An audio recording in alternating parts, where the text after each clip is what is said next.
लोगों सब कहाँ का रखा और जिस सरकार की अभी सत्ता है झामुमो के, उसी के नेताओं ने गढ़वा सदर अस्पताल के शीर्ष अधिकारियों पर दबाव बनाया, उनके साथ दुर्व्यवहार किया। आइए हम आपकी बात उन्हीं शीर्ष अधिकारियों से कराते हैं। आप शीर्ष अधिकारी हैं, उपाधीक्षक है सदर अस्पताल के। सर, घटना क्या हुई, कैसे हुई, थोड़ा आम जनता को बताइए। 26 जनवरी को अभी आपको पुरस्कार भी मिला था, बहुत अच्छा से आप हॉस्पिटल को मैनेज कर रहे थे। इस बीच ऐसी क्या बात हो गई कि लोगों की ऐसी हिम्मत नेताओं की बढ़ गई कि आपके साथ दुर्व्यवहार हुआ?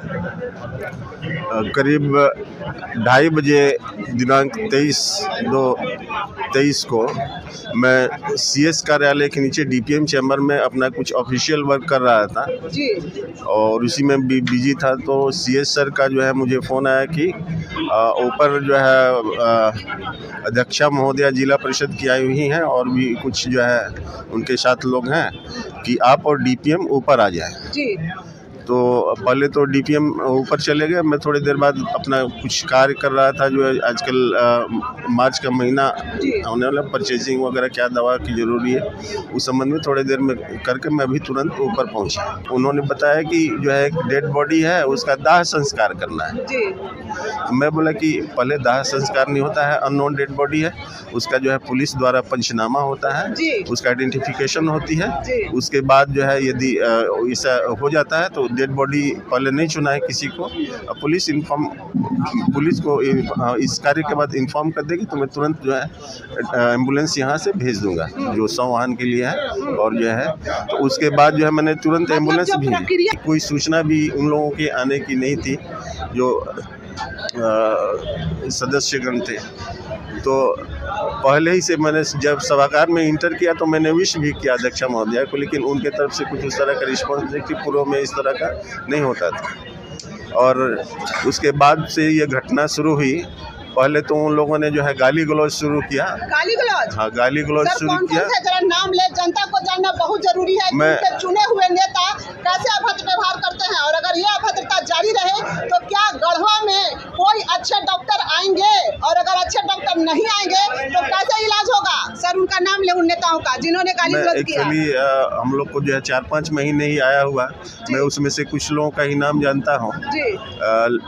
जैसे कि अध्यक्षा महोदया थी और कंचन साहू थे और लोग भी थे, लेकिन मैं उनसे जो है रूबरू नहीं था पूर्व से, इसलिए मैं नाम नहीं बता सकता। लेकिन फुटेज मिलने पर मैं पहचान सकता हूँ। अच्छा, सीसीटीवी फुटेज मिलने पर मैं पहचान सकता कि कौन कौन लोग हैं। उन्होंने इस तरह का स्थिति बन गया था कि मॉब लिंचिंग वाली स्थिति आ गई थी। मॉब लिंचिंग, मुझे जो है आप लोग घबरा गए होंगे सर? घबरा गया था और जो है मैं बाहर निकलने का कोशिश कर रहा था तो वो लोग बाहर भी नहीं निकलने देते, हाथ पकड़ कर खींच दे रहे थे।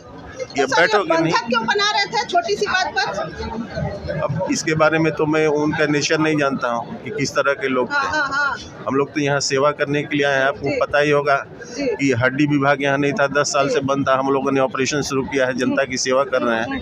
उसमें भी इम्प्लांट इंस्ट्रूमेंट करीब 20-25 लाख का हम लोगों ने यहाँ रखा है। कितना देरी है सर ये आप संघर्ष किए होंगे, कैसे निकले? जान बचाने का आपको जान की फिक्र हो रही होगी। इसमें करीब हमको जो है 7 से 10 मिनट लग गया। 10 मिनट लग गया। उसके बाद मैं किसी तरह से वहाँ से निकल गया। और निकलने के बाद जो है इसके बाद क्या हुआ इसके बारे में सिविल सर्जन सर ही बता सकते हैं। क्या मांग है आपकी सरकार और प्रशासन से? सरकार और प्रशासन से हमारी मांग है कि दोषियों को पकड़ते हुए सुसंगत धाराओं में उचित कार्रवाई की जाए, मेडिकल प्रोटेक्शन एक्ट लागू किया जाए और हमें सुरक्षित माहौल प्रदान किया जाए जिसमें कि हम निर्भीक और निर्बाध गति से आवाम की सेवा दे सकें। हमारी मांगे यही है। सर, बहुत भयभीत हो गए होंगे आप लोग? हम लोग कल और अभी भी अंदर से भय तो है। मैं कल लग रहा था कि जान आज नहीं बचेगी, जान आज नहीं बचेगी। तो हम लोग सर जान आज नहीं बचेगी, इतने भय में आ गए थे। तो हम लोगों के पास एक ही टारगेट कल दिमाग में फिक्स था कि किसी तरह गढ़वा की सीमा रेखा से हम लोग बाहर भागे तो जान बचे। उसके बाद हम लोग भागे भी, हम लोग भाग भी गए थे। पूरे सर्विस काल में मेरे साथ मेरी उपस्थिति में मेरी आंखों के सामने ये पहली घटना है। ऐसे घटनाएं तो होते रहती हैं मगर जिन अस्पतालों में मैंने ड्यूटी किया है, मैंने अपनी सेवाएं दी है, मेरे साथ या उस अस्पताल में मेरे समक्ष मेरी आंखों के सामने नहीं हुआ। मैं तो स्तब्ध था, बिल्कुल डरा हुआ था। दिमाग में बार बार ये ख्याल आ रहा था कि ये लोग सरकार के हैं, खुद को झामुमो के बता रहे हैं। जिस सरकार के भरोसे हम काम करते हैं, जिस सरकार के सुरक्षा बैनर तले हम काम करते हैं, झारखंड सरकार के ही सुरक्षा पर और उनके सब कॉन्ट्रैक्ट है, तो मुझे ये अनुभव हो रहा था कि आज रक्षक ही भक्षक बन गया। तो मैं अब कहाँ जाऊँ, मैं किससे गुहार लगाऊं, मैं किसको अपनी वेदना सुनाऊं। और भय के माहौल में काम करना बहुत मुश्किल है। 1.5-2 घंटे तक सिविल सर्जन कार्यालय को हाईजैक किया गया। हमारे शीर्ष अधिकारी सिविल सर्जन महोदय, हमारे डीएस महोदय को बंधक बनाया गया। सर, ये विरोध स्वरूप आप लोगों ने काला बिल्ला लगाया, थोड़ा दिखाइएगा यहाँ पे। हम लोग काला बिल्ला लगाए हैं, प्रतिरोध कर रहे हैं जो भी कृत्य हुआ उसका। उसके अलावे जो है चरणबद्ध तरीके से हम लोग पुलिसिया कार्रवाई चाहेंगे और नियमानुसार जो है उस पर कार्रवाई हो और प्रशासन से भी सहयोग की अपील करेंगे, मांगेंगे।